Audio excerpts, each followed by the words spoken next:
Welcome to Siddhivinayak Education Institute.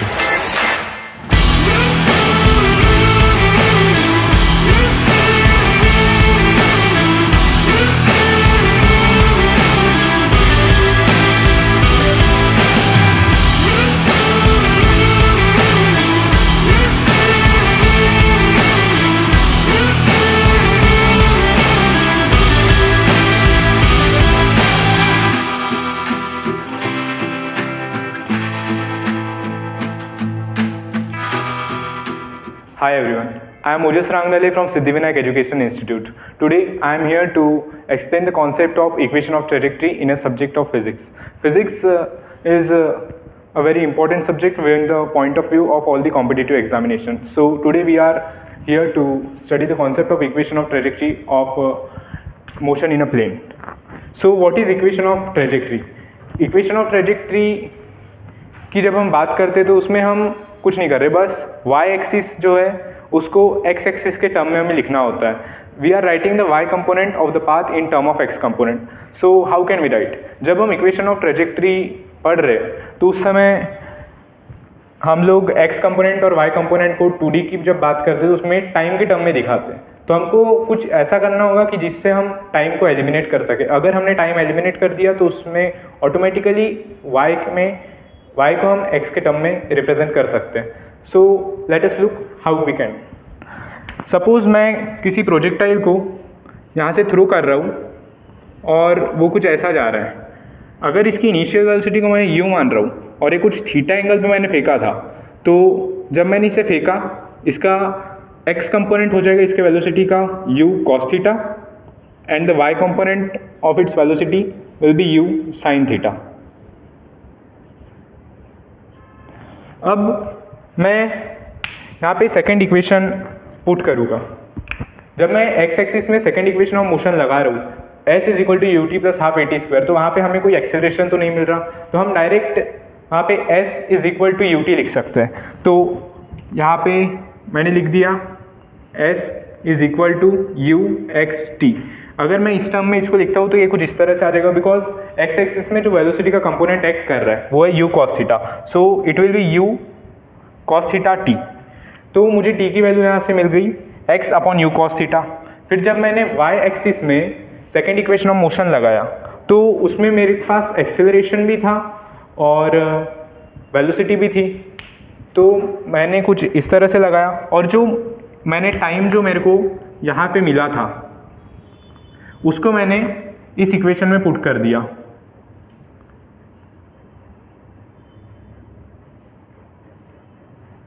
जब मैंने इस सेकंड इक्वेशन में इस टाइम की वैल्यू को पुट किया तो यहाँ पे मुझे कुछ इस टाइप का इक्वेशन मिलेगा. y is equal to u sine theta x by u cos theta minus 1/2 g x square by u cos theta का होल स्क्वायर. तो इसको जब हम सिंप्लीफाई करेंगे तो हमें लास्ट में कुछ इस तरह की इक्वेशन मिलेगी. y is equal to x tan theta minus g x square by 2u square cos square theta. And this is our equation of trajectory. इसके बाद में जितनी भी बाकी इक्वेशंस ऑफ ट्रेजेक्ट्री बनती है वो सब इसी इक्वेशन से डिराइव की जाती है. मैंने जैसे कि यहाँ पे कॉस स्क्वायर थीटा लिखा है तो मैं इसको ऊपर में ले जाके सेक्स स्क्वायर थीटा लिख सकता हूँ. तो ये कुछ इस तरह से बन जाएगी y is equal to x tan theta minus g x square sec square theta by 2u square. अब हमें इसे सपोज रेंज के टर्म में फाइंड आउट करना है कि इक्वेशन ऑफ ट्रेजेक्ट्री रेंज के टर्म में क्या होगी. तो ये मेरी इक्वेशन ऑफ ट्रेजेक्ट्री थी इनिशियल जो अपन ने मीन वाली फाइंड किए थे. ये सबसे इंपॉर्टेंट इक्वेशन ऑफ ट्रेजेक्ट्री है क्योंकि जितनी भी बाकी की बन रही है वो सब इसी से डिराइव है. तो इस एक को भी अगर किसी ने याद कर लिया तो ये हर जगह काम आ जाएगी. फिर उसके बाद में ये इक्वेशन ऑफ ट्रेजेक्ट्री है. मैंने इसको पूरे को टेन थीटा से डिवाइड कर दिया. x टेन थीटा से डिवाइड करने के बाद में ये y by x tan theta, यहाँ पे टेन थीटा था, x टेन थीटा और x टेन थीटा दोनों कट हो गए. फिर यहाँ पे भी g x square by 2u square cos square theta upon में x टेन थीटा. मैंने इसको और सिंप्लीफाई करते गया और टेन थीटा को मैंने sign theta by cos theta लिख दिया. फिर इस तरह करने के बाद में यहाँ पे जो एक कॉस थीटा था ये कॉस थीटा से मेरा यहाँ का स्क्वायर कट हो गया, ये x से मेरा यहाँ का स्क्वायर कट हो गया. फिर ये जो साइन थीटा था ये यहाँ पे चले जाएगा और कुछ इस तरह की इक्वेशन हमें मिलेगी। यहाँ पे ये कट हो गया और ये कट हो गया, यहाँ पे x बच जाएगा। फिर उसके बाद में कुछ इस तरह की इक्वेशन मिलेगी। और हम सबको पता है कि रेंज जो है, range is equal to u square cos theta sine theta by g. तो ये इक्वेशन हमें यहाँ पे मिल रही है, ये रेंज है। तो मैं इसको 1/r लिख सकता हूँ, क्योंकि 1/r की वैल्यू ये हो जाएगी g/2 you square cos theta sine theta. तो जब मैं इसको रेंज के टर्म में लिखूंगा तो ये कुछ इस तरह से आएगा, y/x tan theta is equal to 1 minus x/r। एंड जब ये x tan थीटा इधर चले जाएगा तो y is equal to x tan theta in bracket 1 minus x/r। तो हमने अब रेंज के टर्म में इसको फाइंड कर दिया है। अब इक्वेशन ऑफ ट्रेजेक्ट्री जो है, हम इसके कुछ क्वेश्चंस को सॉल्व करेंगे कि ये एक्चुअल में वर्क करती कैसे है। ये सबसे इंपॉर्टेंट है, मैं इसे इरेज नहीं करूँगा।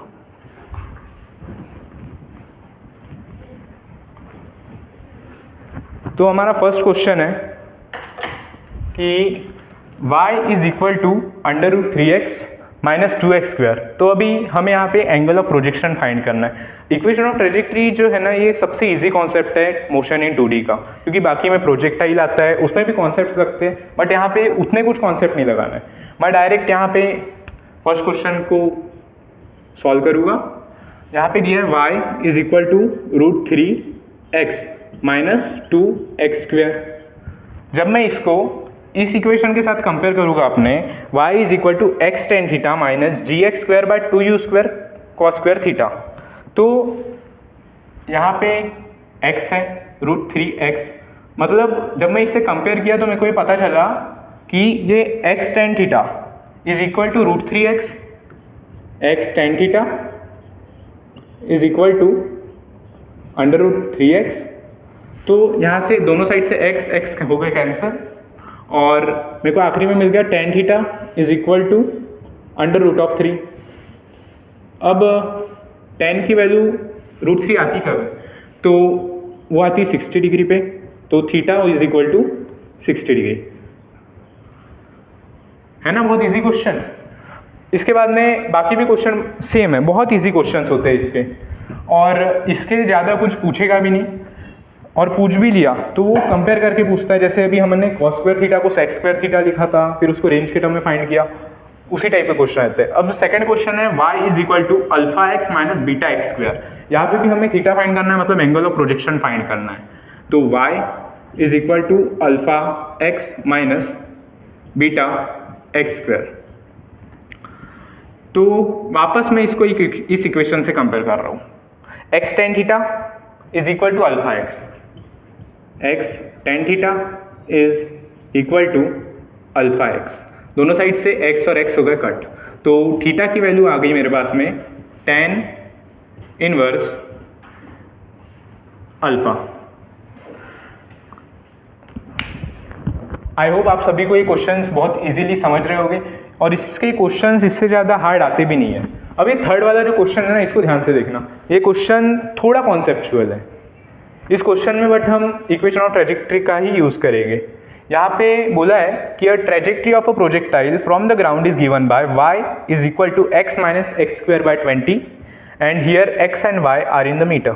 Find the h max। तो अभी हमको h max फाइंड करना है। कैसे फाइंड करेंगे, तो सॉल्व करते हैं। जब h max होगा तो h max में वेलोसिटी का y कंपोनेंट 0 हो जाएगा। Yes, so at h max, ये थर्ड क्वेश्चन का आंसर है।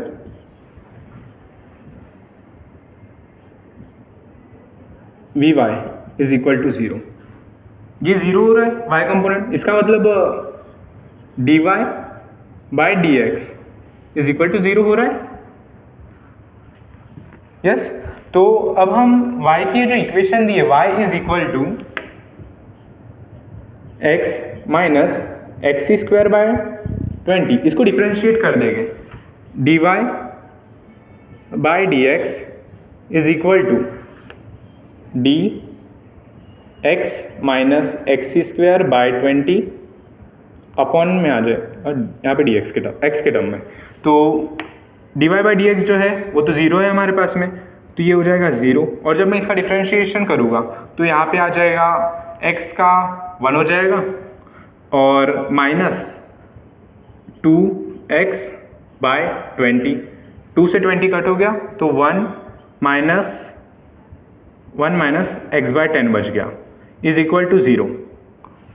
तो x बाय 10 की वैल्यू मेरे पास आ गई, ये x बाय 10 इधर आ गया, तो x बाय 10 की वैल्यू मेरे पास आ गई 1, फिर ये 10 चल जाएगा इधर, तो x की वैल्यू आ जाएगी 10।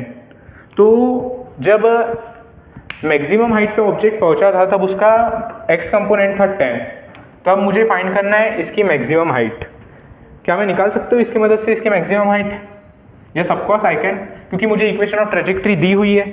मैं अब ये जो x की वैल्यू आई थी इसको बस सिंपली इस इक्वेशन ऑफ ट्रेजेक्ट्री में पुट करूँगा, y is equal to x minus x square by 20, और मेरे को x की वैल्यू मिली थी 10, तो मैं इसको यहाँ पे पुट कर रहा हूँ।